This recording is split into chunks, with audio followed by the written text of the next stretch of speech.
সুধীমণ্ডলী, আমরা জানতে চাই চ্যানেলের পক্ষ থেকে সকল দর্শকদের জানাই আন্তরিক শুভেচ্ছা, অভিনন্দন। সামনেই কুরবানির ঈদ, মুসলিম ধর্মের অনুশাসনের একটি পবিত্র দিন।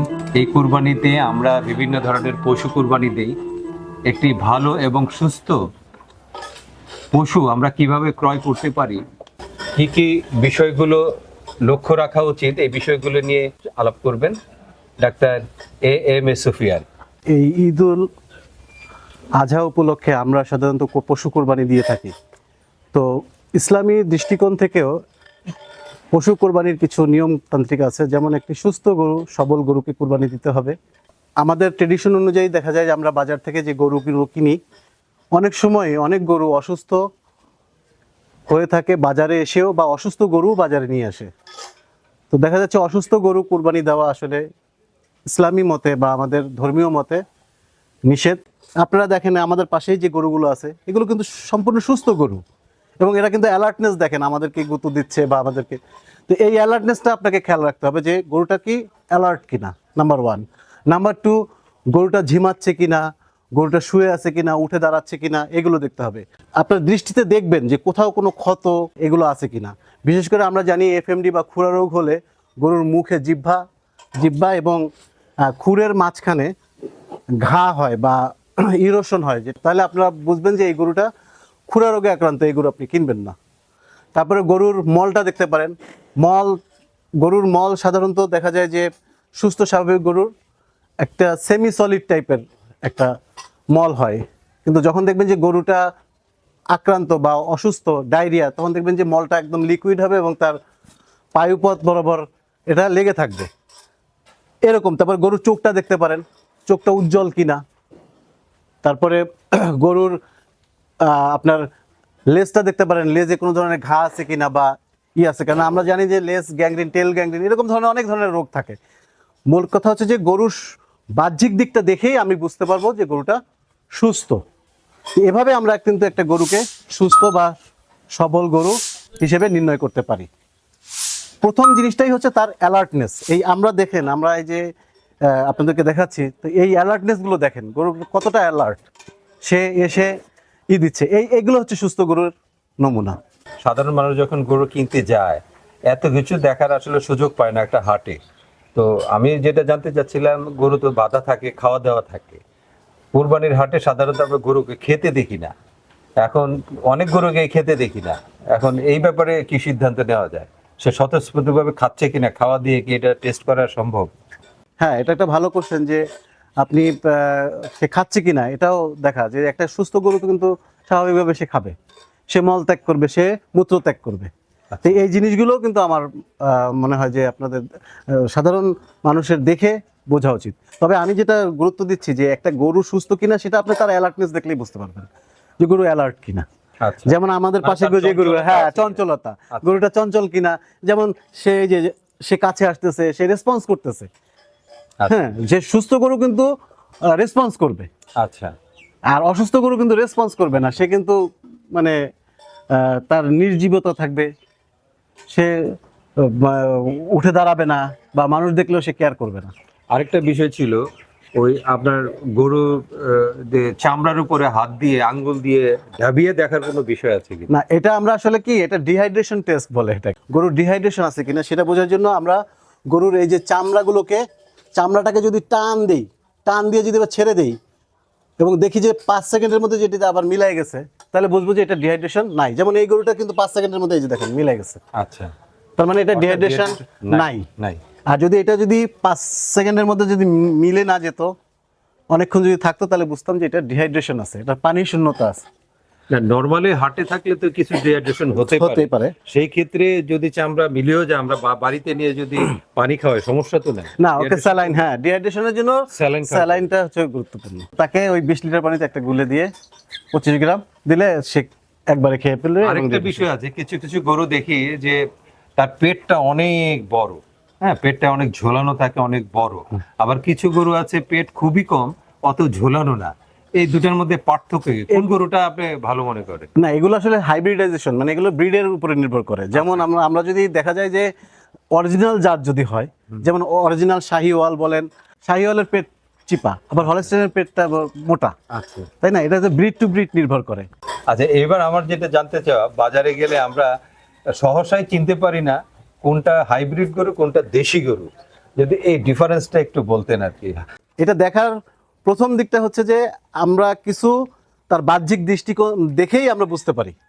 যেমন হাইব্রিড গরুগুলোর মধ্যে এই যে ম্যান্ডিবলটা, আমরা বলি মুখের যে চোয়াল, হ্যাঁ চুয়ার। এই ম্যান্ডিবলটার সাইজটা ছোট হয় হাইব্রিড গরুর ক্ষেত্রে, ক্রস ব্রিড গরুর ক্ষেত্রে। আচ্ছা আচ্ছা আর দেশি গরুর ক্ষেত্রে এই ম্যান্ডিবলের সাইজটা কিন্তু বড় হয়, যার জন্য মুখটা, দেশি গরুর মুখটাকে দেখতে কিন্তু বড়। বড় মনে হবে। ঘোড়া ঘোড়া type। হ্যাঁ, এবং এবং এই দেখেন এই যে ছোট ম্যান্ডিবলের সাইজটা ছোট দেখে মুখের সাইজটাও কিন্তু ছোট ছোট।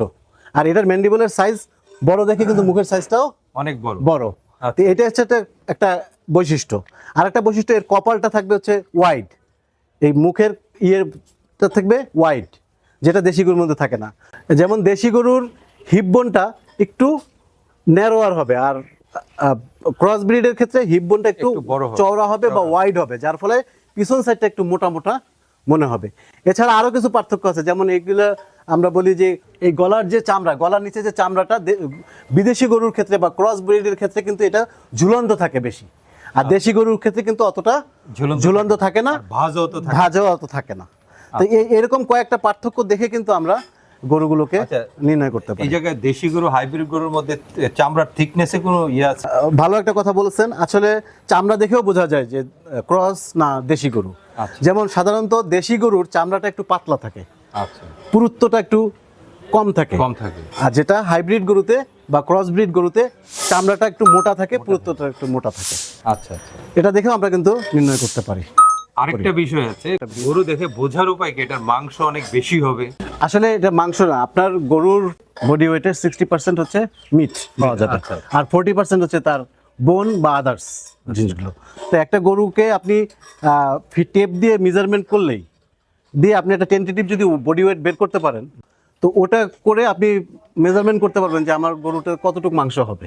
তা আপনি 60%, যদি আপনি 100 কেজি বডি ওয়েট পান, তাহলে আপনি ধরে নেবেন 60 কেজি আমার মাংস পাবো, আচ্ছা। আর 40 কেজি আমি অমুক মানে বাকি অংশগুলো বা বোন বা রক্ত বা বাকি অংশগুলো, রক্ত হাড় বাকিটা বা বাকি 40%, 40%। আর 60% হচ্ছে তার মাংস মিট। তাহলে আপনি যদি একটা গরুকে 100 কেজির একটা গরু কিনেন, তাহলে আপনি ধরে নেবেন আপনি 60 কেজি মাংস পাবেন। আচ্ছা আচ্ছা।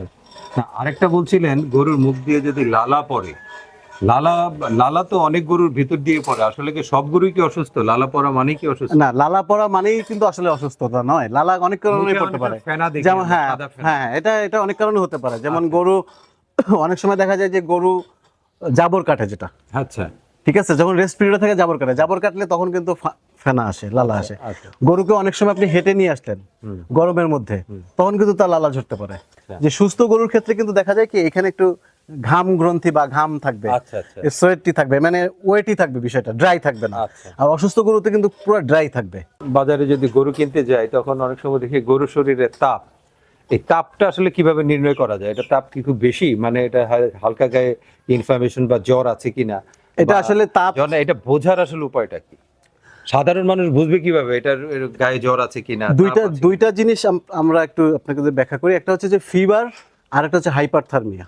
আচ্ছা দুইটা জিনিস কিন্তু। আচ্ছা ফিভারটা হচ্ছে জ্বর, যেটা সেটা হচ্ছে কনসিস্টেন্ট থেকে যাবে, আচ্ছা ঠিক আছে। আর হাইপারথার্মিয়াটা কিন্তু খাওয়ার পরে বা আপনি গরুকে হাঁটায় নিয়ে আসলেন, তখন কিন্তু একটু টেম্পারেচার রাইজ করে। আমরা গরুর স্বাভাবিক টেম্পারেচার জানি 100 থেকে 101.5, এর মধ্যে যদি টেম্পারেচারটা থাকে, তাহলে আমরা এটা ধরে নিব একটা স্বাভাবিক তাপমাত্রা। এর বেশি যদি তাপমাত্রা পাই, তাহলে আমরা ধরে নিব যে এটা ফিভার বা হাইপারথার্মিয়া। যদি ফিভারটা যদি হয়, তাহলে কন্টিনিউয়াস থেকে যাবে। হাইপারথার্মিয়া কিন্তু আধা ঘন্টা পরে সেটা আবার স্বাভাবিকে চলে আসবে। আচ্ছা কারণ অনেক সময় দেখা যায় কি গরুকে হাঁটায় নিয়ে আসার পরে বা আফটার ফিডিং বা খাদ্য দেওয়ার পরে গরুর টেম্পারেচার কিন্তু সামান্য রাইজ করে, তখন 102ও পেতে পারি আমরা। আচ্ছা। তাই এইটাকে কিন্তু জ্বর বলে ভাবাটা ঠিক হবে না। জ্বরের যে সিমটমগুলো মানুষের এটা থাকে, ভয়ের কিছু নেই। না না, জ্বরের যে সিমটমগুলো মানুষের থাকে গরুরও থাকে। আমি বলবো যে যদি আমরা যেমন মানুষের জ্বর হলে মাথায় পট্টি বা পানি দেই, গরুর ক্ষেত্রে কিন্তু তাই দেওয়া উচিত। আচ্ছা, পানি দিয়ে মাথায় পানি ঢাললে ওর টেম্পারেচারটা কিন্তু সাডেন ফল মাথায় পানি দিলে কমে? হ্যাঁ, আচ্ছা, মাথায়। যাই একটা ভালো জিনিস আমরা জানলাম, গরুর মাথায় পানি দেওয়া সম্ভব এটার তাপমাত্রা কমানোর জন্য। গরুর ফার্মগুলোতে এই যে আপনার ফুডগুলো দেওয়া হয়, এই ফুডগুলো সম্পর্কে যদি বলতেন যে এটার গুণগত মান কতটুকু ভালো, গরুর জন্য কতটুকু স্বাস্থ্যকর? অ্যাকচুয়ালি গরুতে আমরা দুই ধরনের খাবার ইউজ করে থাকি, একটা হচ্ছে দানাদার আর একটা হচ্ছে ঘাস জাতীয় বা রাফেজ বলি। গরুর কিন্তু মেন খাবারটা কিন্তু হচ্ছে ঘাস। তো এইটা হচ্ছে একটা শর্ট টার্ম সাইলেজ, এটাকে সাইলেজ বলা যাবে না ঠিক, মানে সেমি সাইলেজ বলি আমরা, কি শর্ট টার্ম। এটা আমরা এই প্রসেসে ই করি এবং এটার ফ্লেভারটাও ভালো থাকে এবং এটার কিন্তু পুষ্টিগুণও ভালো মানের। আর লং টার্ম একটা সাইলেজ করা যায়, যেটা আমরা সাধারণত 1 বছরের বা 6 মাস পরে খাবারটা খাওয়াই। 6 মাস মাটির নিচে আমরা পিট আকারে সাইলেজ করে থাকি, সেটা অন্য প্রসেসে আমরা করে থাকি। তবে এই প্রসেসটাও কিন্তু ভালো এবং ভালো পুষ্টিমানের, এবং এটা কিন্তু গরুর জন্য খুবই ভালো। পাশাপাশি আমরা কিছু দানাদার খাবার দিই, যে দানাদার খাবারগুলো প্রয়োজনের অতিরিক্ত হলে অনেক গরুতে কিন্তু ডাইজেস্টিবিলিটি প্রবলেমগুলো হয়। আবার অনেক সময় ক্যাটেল ফিডও পাওয়া যায় বাজারে, রেডি মিক্স ফিড, সেটাও কিন্তু আমরা এই রাফেজ খাবারের সাথে বা ঘাস জাতীয় খাবারের সাথে কিন্তু আমরা দিই, যাতে ওর প্রপার নিউট্রিশনাল ব্যালেন্সটা হয়। ফ্যাটেনিং গরু এবং নন ফ্যাটেনিং গরু, এটা ডিফারেন্সটা কি? ফ্যাটেনিং গরুকে কি খাওয়ানো হয়? এই ফাইবার তো খাওয়ানো হলো। অ্যাকচুয়ালি ফ্যাটেনিং আলাদা কোনো কিছু মেডিসিন দেওয়া হয়? মানুষের সাধারণ ধারণা যেটা, অ্যাকচুয়ালি ফ্যাটেনিং আর নন ফ্যাটেনিং এটার মধ্যে আসলে পার্থক্যটা হচ্ছে যত্ন। আমি যে গরুটাকে কোরবানিতে বিক্রি করব তার জন্য যে আমার আলাদা একটা প্রিপারেশন, সেটাই হচ্ছে আসলে ফ্যাটেনিং। আচ্ছা, তো এই ফ্যাটেনিং এর মধ্যে যে প্রোগ্রামগুলোর মধ্যে যেটা থাকে, সেটা হচ্ছে তাকে আলাদাভাবে প্রপার নিউট্রিশন সাপ্লাই দেওয়া হয়, আচ্ছা, তাকে রোগমুক্ত করা হয়, বিভিন্ন কৃমিনাশক আচ্ছা, দিয়ে রোগমুক্ত করা হয়, তাকে পুষ্টিকর খাবারগুলো, বিশেষ করে যেমন দেখেন এটা কিন্তু একটা ভালো পুষ্টিকর খাবার, এটা কিন্তু ফ্যাটেনিং গরুর জন্যই কিন্তু রেডি করা হয়েছে। আচ্ছা। এইবার আপনার প্রশ্নে আসি, সেটা হলো যে গরু আমরা মোটামুটি বুঝলাম একটা সুস্থ পশু কিভাবে কেনা যায়। তো আমরা পশু একটা কিনলাম, কেনার পরেও তো বাড়িতে নিয়ে 2 দিন বা 3 দিন রাখতে হয়। আমরা 1 দিন বা 2 দিন যদি পরিচর্যা করি, ওই ক্ষেত্রে কি করা উচিত, কি করা উচিত নয়, এটা যদি একটু দর্শকদের একটু বলতেন। হ্যাঁ, ধন্যবাদ। একটা গুরুত্বপূর্ণ এবং রিলিভেন্ট একটা কোশ্চেন করছেন।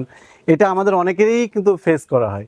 আপনারা গরুটাকে যখন হাট থেকে কিনে বাসায় নিয়ে যাবেন, এই গরুটা কিন্তু যখন হাটে নিয়ে আসছে বা হাট থেকে বাসায় নিয়ে আসছে, তার শরীরে এই যে মুভমেন্ট, এক্সেসিভ মুভমেন্ট, এর জন্য কিন্তু তার শরীরে একটা ব্যথা অনুভব হবে। আচ্ছা, যেটা বলি আমরা ইনফ্লামেশন, প্রদাহ তৈরি হয়, যার জন্য ব্যথা হয়।